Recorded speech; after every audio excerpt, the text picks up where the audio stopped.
Kuva kuri wa gatandatu Perezida wa Ukraine Volodymyr Zelenskyy yatangiye kugendera ibihugu bimwe n'ibindi bisanzwe biri mu bumwe bwa Buraya, aho yatanguriye urugendo rwiwe mu gihugu c'Ubutaliyani abonana n'umushikiranganje wa mbere w'ico gihugu Giorgia Meloni, ndetse anagendera n'umukuru canke umwungere wa Eklezia Katolika ariwe Papa Francisco wa mbere. Birenzeho kuri w'Imana naho yagendeye igihugu c'Ubudage, aho yanahuye n'umukuru w'igihugu ndetse anabonana n'umushikiranganje wa mbere w'igihugu c'Ubudage Olaf Scholz.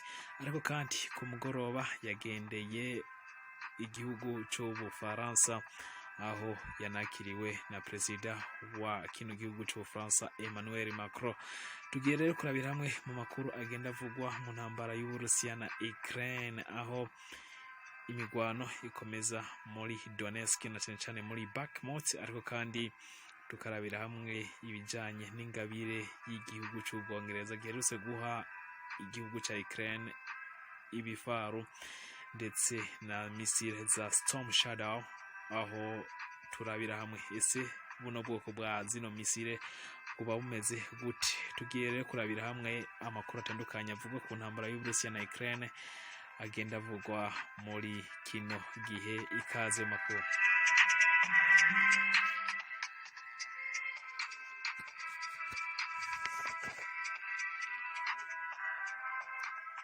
Mwihangiro ryo gusaba igwanisho n'ifashanyo ku rugamba, Perezida wa Ukraine ku nshuro igira kane yavuye mu gihugu agendera igihugu c'Ubutaliyani, Ubudagi ndetse n'Ubu France mu minsi ibiri, aho ariko agendera ibihugu vya Buraya mu ntumbero yo gusaba ibigwanisho ngo bikunde uyu mwaka uzohere yirukanye ingabo z'Uburusiya ku butaka bwa Ukraine. Ku ikubitiro yagendeye igihugu c'Ubutaliyani ahura na Perezida w'iki gihugu n'umushikiranganje wa kino gihugu Giorgia Meloni, aho yashimye ko iki gihugu cemeye ubufasha bugaragara mu gufasha Ukraine. Ubwo yari mu Butaliyano nyene akaba yagendeye Vatican ahura n'umwungere wa Eklezia Katolika Papa Francisco wa mbere.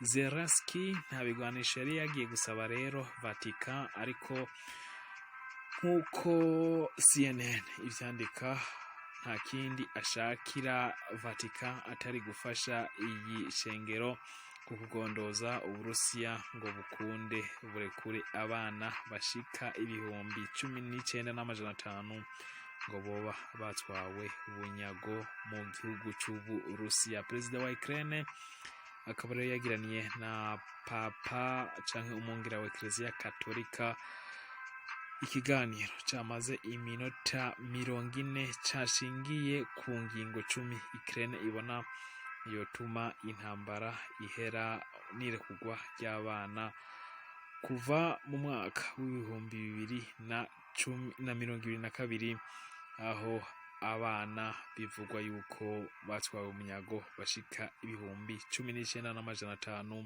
nk'uko bishikirizwa na Ukraine. Naho kuyu wa 30 z'ukwezi kwa kane uyu mwaka, ubwo Papa Francis wa mbere yava muri Hongria ari mu ndege, yemeje ko hari ihangiro kino gihugu canke kano kareta gifise mu bijanye no guhagarika intambara y'Uburusiya na Ukraine.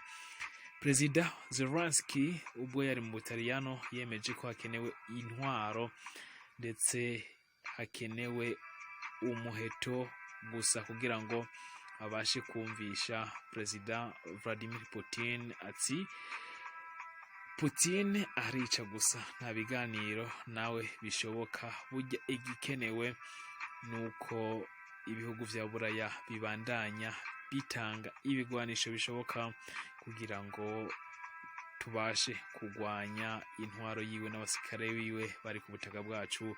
Nabwo bundi Perezida Vladimir Putin nta biganiro nawe bishoboka. Umushikiranganje wa mbere Giorgia Meloni n'umukuru w'igihugu Sergio Mattarella bombi bimeje gufasha Ukraine kwiyubaka kuyibigwanisha no kuyigwa inyuma igihe cyose bizoba bishoboka. Meloni yagize ati ntidushobora namba kwemera uku gukandamizwa. Ubutaliyano biyemeje kuzofasha igihe cyose bishoboka, ntituzokwemera kuyamanika, kandi n'igihugu ca Ukraine ntidushobora kwemera ariko kiyamanika, ahubwo koba ari akamaramaza ku gihugu ca Ukraine ndetse n'isi. Kuyu wa gatandatu nyene Perezida Zelenskyy yaraye mu gihugu c'Ubudangi nyuma yo kuva mu Butaliyano, aho yanabonanye n'umukuru w'igihugu Frank Walter Steinmeier ndetse abonana n'umushikiranganji wa mbere wa kino gihugu c'Ubudagi Olaf Scholz.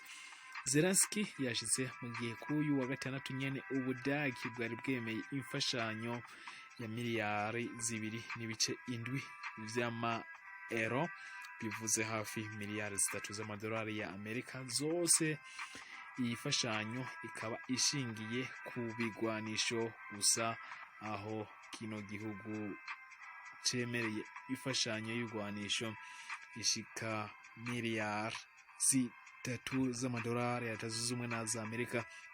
Bino bigwanisho akaba harimwo BMP Marder 20, Leopard 1, ibifaru bishika 30 vya Leopard 1 hamwe na systeme z'ubwirinzi Erste SRM, Raser na za misile zirenga 12 z'ubwirinzi bw'ikirere hamwe na drone zishika 100 zose kugira ngo babashe guhangana n'ibitero by'Uburusiya. Imiduga yifashishwa ku rugamba 100 n'ibindi bigwanisho bitandukanye harimo na systeme z'ubwirinzi bw'ikirere 15 zari zisanzwe ziri mu bubiko mu Budagi. Zelenskyy yanabonanye na Olaf mu gihe baherukana mu kwezi kwa gatandatu umwaka uheze, mbere yuko hagiye habaho ukugorana ubwo uwari umushikiranganji wo kwivuna abansi Christian Lambrecht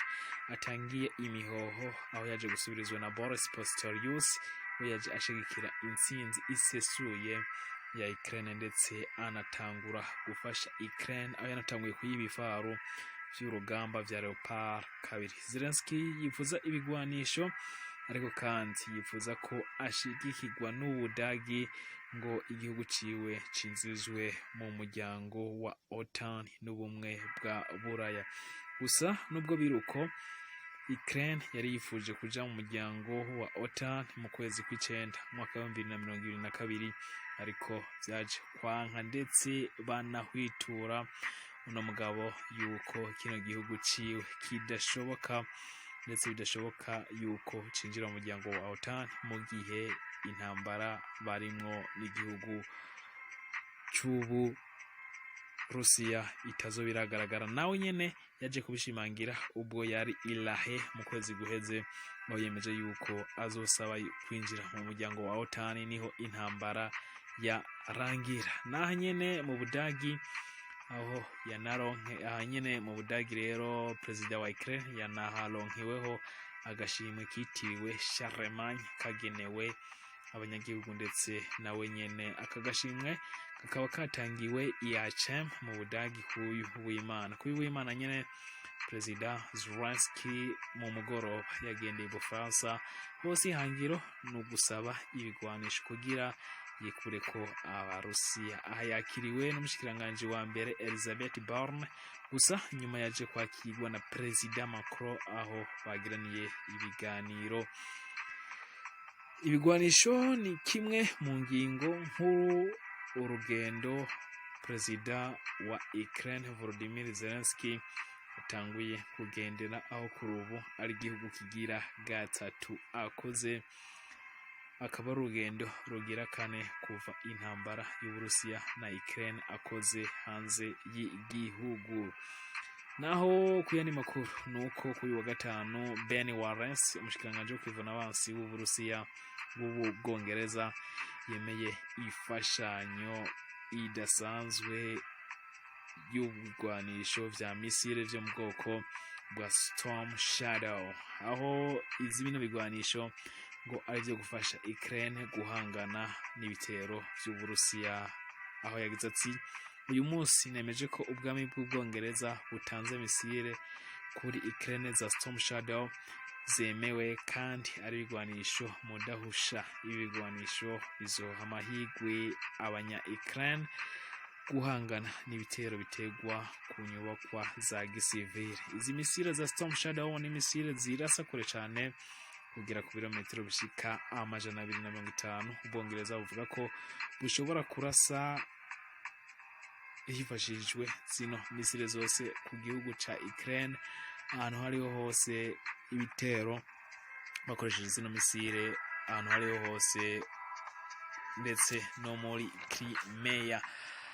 Zino misile rero zifise motere za turbojet zigapima itoni n'inusu ndetse zikareha na metero 5.10.